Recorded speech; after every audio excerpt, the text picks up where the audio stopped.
আজকে খুবই একটা দুঃখজনক কথা নিয়ে আসলাম আপনাদের মাঝে।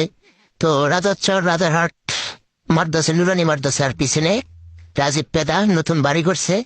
তো সেই বাড়িতে নতুন কিছু কলা গাছ, কিছু কাঁঠাল গাছ, কিছু আম গাছ লাগাইছে।